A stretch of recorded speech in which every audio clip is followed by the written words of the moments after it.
Hi friends, great day to all. This is Harna chartered accountant 7/1 Arundelpet Guntur.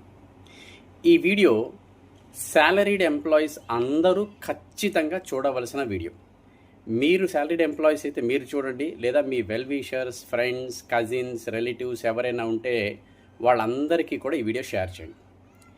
ఈరోజు morning నా దగ్గరికి ఒక క్లయింట్ వచ్చారు. అతను ఎంప్లాయీ.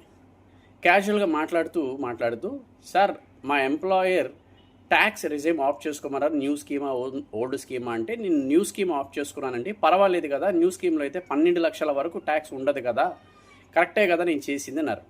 ఓకేనండి, కరెక్టేనండి.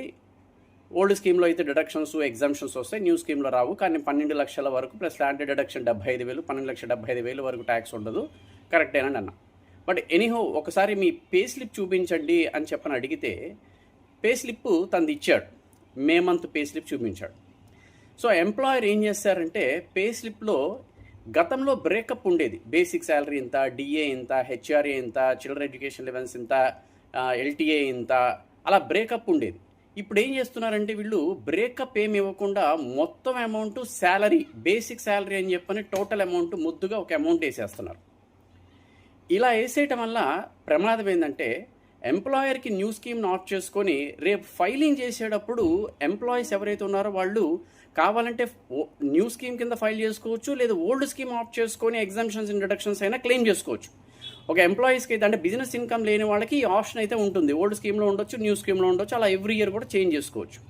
బట్ ఎప్పుడైతే ఎంప్లాయర్ ఓన్లీ బేసిక్ శాలరీని ముద్ద అమౌంట్ ఇస్తాడో, ఓల్డ్ స్కీమ్లో వెళ్ళి నేను హెచ్ఆర్ఏ క్లెయిమ్ చేసుకుంటాను, ఎల్టీఏ క్లెయిమ్ చేసుకుంటాను, చిల్డ్రన్ ఎడ్యుకేషన్ అలవెన్స్ క్లెయిమ్ చేసుకుంటాను, హౌసింగ్ లోన్ క్లెయిమ్ చేసుకుంటే ఇట్లాంటివన్నీ అని చెప్పానంటే కుదరదు. ఇంకా ఎప్పుడైతే ఆ బ్రేకప్ ఉంటుందో అప్పుడు మాత్రమే అవకాశం ఉంటుంది. కాబట్టి మై డియర్ ఫ్రెండ్స్, మీరు ఎవరైతే ఎంప్లాయీస్ ఉన్నారో న్యూ స్కీము మీరు ఎంప్లాయర్ దగ్గర ఆఫ్ చేసుకుంటే మీ పే స్లిప్స్ చెక్ చేసుకోండి, ఎంప్లాయర్ మీకు బ్రేకప్ ఇస్తున్నాడా ఇవ్వట్లేదా అని చెప్పన్నది. ఈవెన్ ఎంప్లాయర్స్ కూడా కొంతమంది ఈ బ్రేకప్ ఇవన్నీ మెన్షన్ చేయాలంటే తలకాయ నొప్పి ఎందుకని బేసిక్ శాలరీ అని చెప్పని ముద్దుగా మెన్షన్ చేసి ఇచ్చేస్తున్నారు. లేదు స్కీమ్ ఆఫ్ కొంతమంది ఎంప్లాయర్స్ అయితే అడగట్లా, బై డిఫాల్ట్ న్యూ స్కీమ్ కింద తీసేసుకున్నారు. ఎందుకంటే అదర్వైజ్ ఎంప్లాయీస్ దగ్గర నుంచి ఈ ఇన్ఫర్మేషన్ తీసుకోవాలి, ఎవిడెన్సెస్ తీసుకోవాలి, హెడేక్ ఎందుకని చెప్పని న్యూ స్కీమ్ కింద కట్ చేస్తున్నారు. కాబట్టి ఎవరైతే ఎంప్లాయీస్ ఉన్నారో మీరందరూ కూడా మీ పే స్లిప్స్ చెక్ చేసుకోండి. బ్రేకప్ కనుక ఉంది అని అంటే ఇబ్బంది లేదు, మీరు న్యూ స్కీమ్లో ఉన్న ఎంప్లాయర్ దగ్గర ఫైలింగ్ అప్పుడు ఓల్డ్ స్కీమ్కి వెళ్ళొచ్చు, బ్రేకప్ ఉంది కాబట్టి. లేదు బ్రేకప్ లేదంటే ఇప్పుడే మీరు చెక్ చేసుకోండి, ఓల్డ్ స్కీమ్ బెటరా, న్యూ స్కీమ్ బెటరా. బేస్డ్ అపాన్ దట్ మీరు ఎంప్లాయర్కి డిక్లరేషన్ ఇస్తే దాని ప్రకారంగా ఆయన టీడీఎస్ డిడక్ట్ చేస్తాడు. ఆల్రెడీ 2 నెలలు అయిపోయింది కాబట్టి ఇక్కడి నుంచి అయినా సరే జాగ్రత్త పడండి 10 నెలలకి.